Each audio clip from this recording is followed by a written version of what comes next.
जय हिंद साथियों, आप सभी का स्वागत है विकसित कृषि के इस ऑनलाइन लर्निंग प्लेटफॉर्म पे। जब से यूपी कैटेट 2026 का फॉर्म आया है तब से वेटनरी साइंस वाले बच्चों का बहुत ज़्यादा हमारे पास क्वेरी आ रही है, मैसेज आ रहे हैं और हमारे जो कमेंट बॉक्स है वहाँ पे भी जो है इनका कमेंट आ रहा है कि sir bachelor of veterinary science and animal husbandry के बारे में भी एक पूरा डिटेल में वीडियो बना दीजिए। जी हाँ, उसी वीडियो को लेकर के हम हाजिर हैं। उससे पहले आपसे ये गुजारिश है कि अगर आप इस चैनल पे पहली बार विजिट कर रहे हो तो चैनल को जरूर सब्सक्राइब कर लेना। बाकी हर नोटिफिकेशन के लिए आपको बेल आइकन जरूर दबा के रखना है। ठीक है, इस वीडियो में हम क्या क्या बात करने वाले हैं, एलिजिबिलिटी क्राइटेरिया के बारे में बात करेंगे, सिलेबस के बारे में बात करेंगे, पेपर पैटर्न के बारे में बात करेंगे, पार्टिसिपेटिंग यूनिवर्सिटीज जो हैं, कौन कौन सी यूनिवर्सिटी पार्टिसिपेट कर रही हैं उनके बारे में, साथ ही साथ उनमें कितनी सीटें हैं उनके बारे में बात करेंगे। बाकी डॉक्यूमेंट्स रिक्वायरमेंट के बारे में बात करेंगे। इन सभी चीज़ों के बारे में इस वीडियो में जो है हम बात करने वाले हैं। अगर आपने अभी तक हमारे व्हाट्सएप ग्रुप को नहीं ज्वाइन किया है तो व्हाट्सएप ग्रुप को ज्वाइन कर लेना। बाकी इंस्टाग्राम पे फॉलो करना मत भूलना। ठीक है, चलिए अब हम स्टार्ट करते हैं, एक एक चीज़ों को देखते हैं। पहले हम देखेंगे सर एलिजिबिलिटी क्राइटेरिया क्या है। एलिजिबिलिटी क्राइटेरिया देखने से पहले हम आपको बता दें यूपी कैटेट 2026 का फॉर्म फिल किया जा रहा है। उसके लिए कुछ इंपॉर्टेंट डेट्स के बारे में भी हम बात कर लेते हैं।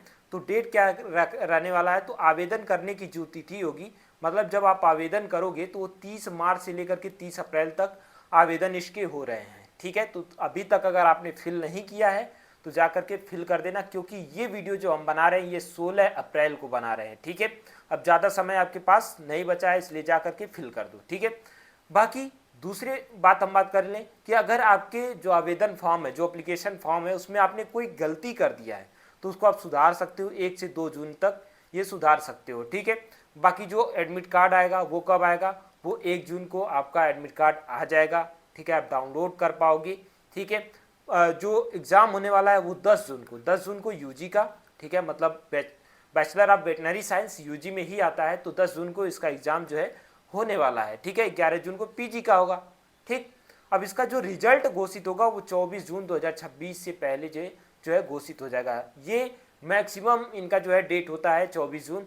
24 जून से पहले पहले ये क्या कर देंगे, घोषित कर देंगे। तो ये क्या थे, इंपॉर्टेंट डेट्स थे। इन डेट्स को आपको ध्यान में रखना। अभी डॉक्यूमेंट्स के बारे में भी बात करेंगे, कौन कौन से डॉक्यूमेंट्स कैसे होने चाहिए इसके बारे में भी बात करेंगे। हालांकि मैंने एक वीडियो पहले ही अपलोड कर दिया है, आप चैनल पे जाकर के उसको देख सकते हो। डॉक्यूमेंट्स के बारे में भी मैंने बताया है। ठीक है, आइए देखते हैं सर एलिजिबिलिटी क्या है। क्या सर हम फॉर्म को फिल कर पाएंगे कि नहीं कर पाएंगे। पहली चीज़ आपको बता दें कि अगर आप इस फॉर्म को, यूपी कैटेट का फॉर्म फिल करना चाहते हो तो उत्तर प्रदेश के आप नागरिक होने चाहिए। ठीक है, उत्तर प्रदेश का आप क्या होना चाहिए, मूल निवासी होना चाहिए, आपके पास डोमिसाइल सर्टिफिकेट होना चाहिए। ठीक है, बीबीएससी एंड एनिमल हस्बेंड्री में अगर आपको लेना है, एडमिशन लेना है, तो उसकी क्वालिफिकेशन, एजुकेशनल क्वालिफिकेशन यानी 12th में आपका क्या होना चाहिए, तो इंटरमीडिएट पीसीबी से होना चाहिए या फिर पीसीएमबी से, विथ इंग्लिश होना चाहिए, एज ए सब्जेक्ट होना चाहिए, 50% मार्क्स इंग्लिश में होना चाहिए, एग्रीगेट मार्क्स। और उसके बाद देखोगे तो physics, chemistry, biology, English for general, OBC, EWS, ठीक है, इनके लिए क्या होना चाहिए, 47.5% होना चाहिए। ठीक है, मतलब और देखोगे तो ये क्या होना चाहिए, 1 मार्क्स होना चाहिए, मतलब 50% उधर होना चाहिए और 47.5% SC/ST के लिए होना चाहिए। ठीक है, मतलब इसका मतलब ये है कि ओबीसी, जनरल, ईडब्ल्यूएस के लिए 50% मार्क्स होना चाहिए, बाकी 47.5% SC/ST के लिए होना चाहिए। अब आपको क्लियर हो गया कि सर हमारा 12th में बायो रहेगा तभी हम फॉर्म फिल कर पाएंगे। तो ग्रुप ऑफ पेपर क्या होगा आपका, पीसीबी होगा। क्या होगा, पीसीबी, यानी फिजिक्स, केमिस्ट्री, बायो वाला आपका ग्रुप होगा। ठीक है, आयु सीमा की बात कर लेते हैं। बीबीएससी एंड एनिमल हस्बेंड्री पाठ्यक्रम के लिए 31 दिसंबर 2026 तक आपकी न्यूनतम आयु, मतलब कम से कम आयु कितना होना चाहिए, 17 वर्ष होना चाहिए, और अधिक आयु कितना होना चाहिए, 25 वर्ष तक होना चाहिए। अगर आप अनुसूचित जाति हो, मतलब SC हो या फिर ST हो, ठीक है, ठीक है, या फिर OBC में हो तो 5 वर्ष की जो है आपको छूट दी जाएगी। ठीक है, वो छूट वाला रूल अलग है। ठीक है, तो ये चीज़ समझ गए, आयु सीमा कितनी होनी चाहिए, एलिजिबिलिटी क्या होनी चाहिए। ठीक है, चलो आगे बात कर लेते हैं। सर हमारा जो अगला टॉपिक आता है, अब बात आती है सर सिलेबस क्या होगा, है ना। सिलेबस के बारे में बात करें तो आप पीसीबी से पेपर देने वाले हो। ठीक है, तो पीसीबी का जो सिलेबस होगा वही आपका सिलेबस होगा। तो जीके से 20 क्वेश्चन पूछे जाएंगे। ठीक है, जीके से 20 क्वेश्चन, फिजिक्स से 50 क्वेश्चन और जो है केमिस्ट्री से 50 क्वेश्चन, बायोलॉजी से 80 क्वेश्चन, यानी टोटल जो है 200 क्वेश्चन जो है पूछे जाएंगे। और जो ये पेपर होगा ना, इनका जो सिलेबस होगा, संबंधित विषय, ये जो विषय होंगे यूपी बोर्ड द्वारा जो निर्धारित इंटरमीडिएट परीक्षा का पाठ्यक्रम है, जो सिलेबस है वही सिलेबस होने वाला है। ठीक है, तो इसको भी आपको पता होना चाहिए। अब पैटर्न की बात कर लेते हैं। परीक्षा पद्धति का मतलब पैटर्न ही होता है। आपको बता दें, जो यूजी का पेपर होने वाला है 10 जून को होगा। ठीक है, 10 जून को होगा। और ये जो पेपर होगा टोटल 3 घंटे का पेपर होगा, 800 मार्क्स का होगा, टोटल 200 क्वेश्चन होंगे। ये तो पहले ही बता दिया 200 क्वेश्चन होंगे।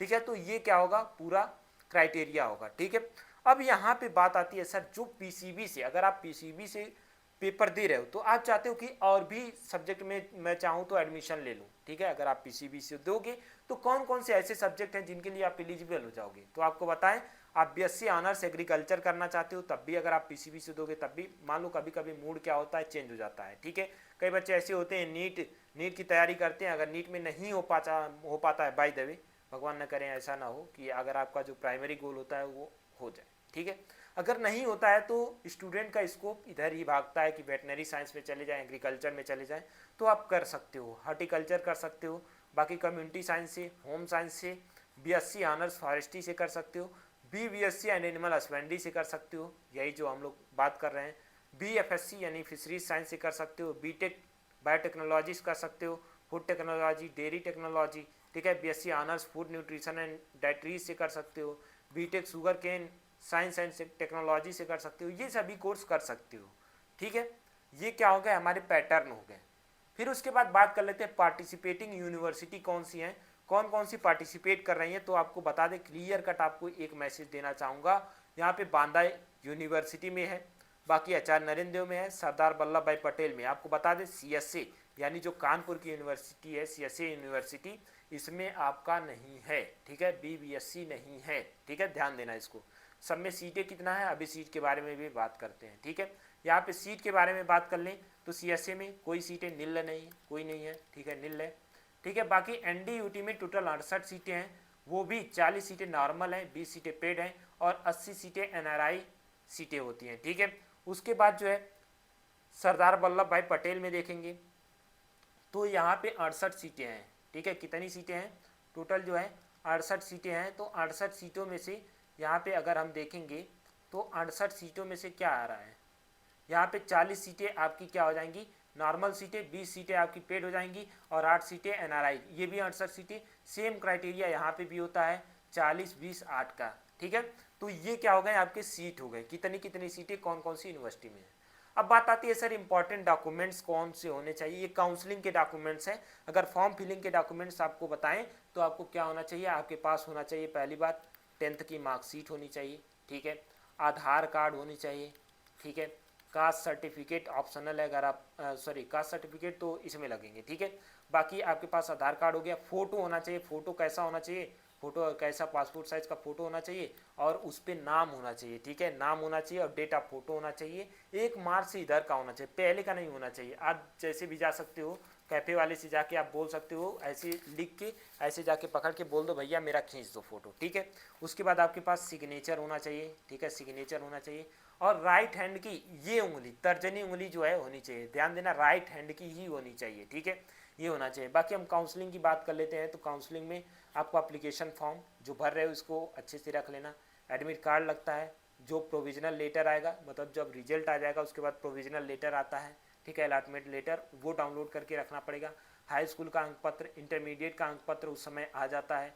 ठीक है, बाकी आपके पास स्नातक की डिग्री, अगर देखो यूजी के लिए तो ये नहीं है, लेकिन अगर वैसे हो गए, मतलब देखो माइग्रेशन आपके पास होना चाहिए, ये तो यूजी के लिए नहीं है दोनों। ठीक है, माइग्रेशन सर्टिफिकेट होना चाहिए, चरित्र प्रमाण पत्र सीसी जिसको बोलते हैं वो होना चाहिए, सामान्य निवास प्रमाण पत्र वो होना चाहिए, जाति प्रमाण पत्र अगर लागू है तब, ईडब्ल्यूएस अगर लागू है तब आप लोग लगाना पड़ेगा, और कोई वेटेज सर्टिफिकेट जैसे पीडब्ल्यूडी, फ्रीडम फाइटर और कुछ भी ऐसा लगाए हो तो वो जो है सर्टिफिकेट होना चाहिए। अगर स्पोर्ट कोटा लगाए हो तो वो भी होना चाहिए, आधार कार्ड होना चाहिए और पिछले संस्थान में, ठीक है, अगर 3 महीने से ज़्यादा हो गया है, ठीक है, या फिर साल भर का है तो वहाँ पे गैप सर्टिफिकेट जिसको हलफनामा बोलते हैं ये जो है होना चाहिए। ठीक है, तो ये इंपॉर्टेंट डॉक्यूमेंट्स हैं, अगर अभी आपके पास नहीं है तो जा करके तैयार कर लो।